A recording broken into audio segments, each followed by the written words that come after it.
Hello भाई नमस्कार।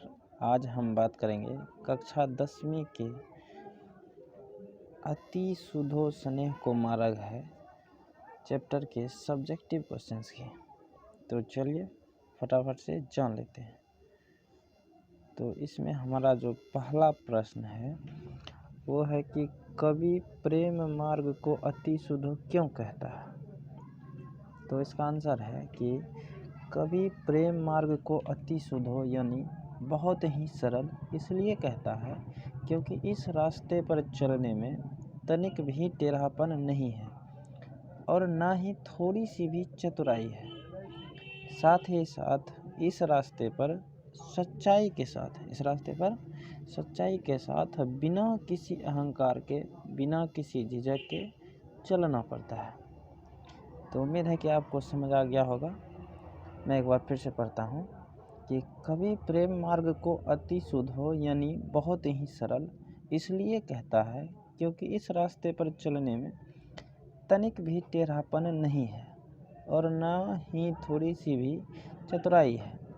साथ ही साथ इस रास्ते पर सच्चाई के साथ बिना किसी अहंकार के बिना किसी झिझक के चलना पड़ता है।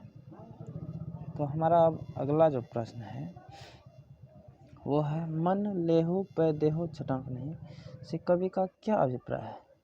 तो इसका उत्तर है कि प्रस्तुत पंक्ति में कवि प्रेम के भावों को एक नया रूप देना चाहता है।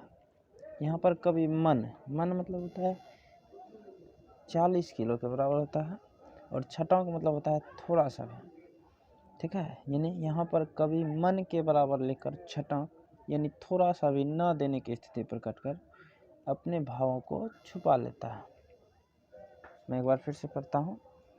प्रस्तुत पंक्ति में कवि प्रेम के भावों को एक नया रूप देना चाहता है।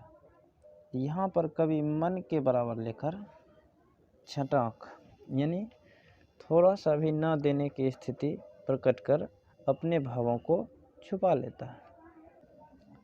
अब हमारा जो तीसरा प्रश्न है वो है कि द्वितीय छंद किससे संबोधित है और क्यों।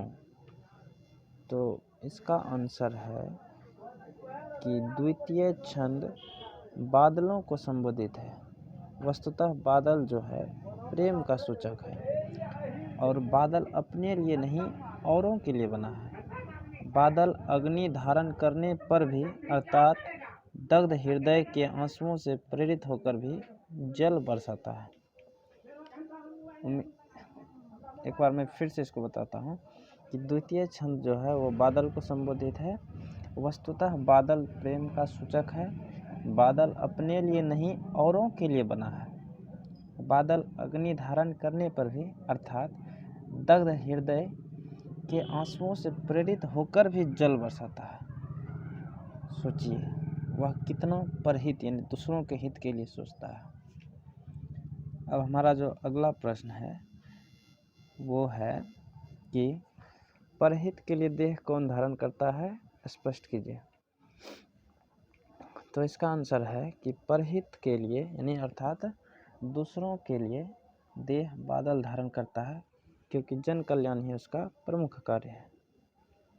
एक बार फिर से पढ़ता हूँ कि परहित अर्थात दूसरों के हित के लिए देह जो है वो बादल धारण करता है क्योंकि जन कल्याण ही उसका प्रमुख कार्य है। तो हमारा अगला प्रश्न और आखिरी प्रश्न है कि कवि कहाँ अपने आंसुओं को पहुंचाना चाहता है और क्यों। तो इसका आंसर है कवि अपने आंसुओं को अपनी प्रेमिका सुजान के आंगन में बादल के माध्यम से पहुंचाना चाहता है क्योंकि वो यह चाहता है कि मेरे हृदय में जो पीड़ा है यानी कवि के हृदय में जो पीड़ा है जो तरफ है जरा वह भी इसको समझे वह सुजान भी इसको समझे कि कवि के हृदय में क्या पीड़ा हो रही है। एक बार फिर से पढ़ते हैं। कवि अपने आंसुओं को अपनी प्रेमिका सुजान के आंगन में बादल के माध्यम से पहुंचाना चाहता है क्योंकि वो यह चाहता है कि मेरे हृदय में जो पीड़ा है जो तरफ है जरा वह भी इसको समझे। तो उम्मीद है कि आपको ये वीडियो समझ आ गया होगा। अगर मैंने जैसे इसमें लिखा है। अगर आप ऐसे याद कर लेते हैं तो बोर्ड जो है इससे थोड़ा सा भी मार्क्स नहीं काट पाएगा, क्योंकि यह सबसे सटीक उत्तर है। धन्यवाद।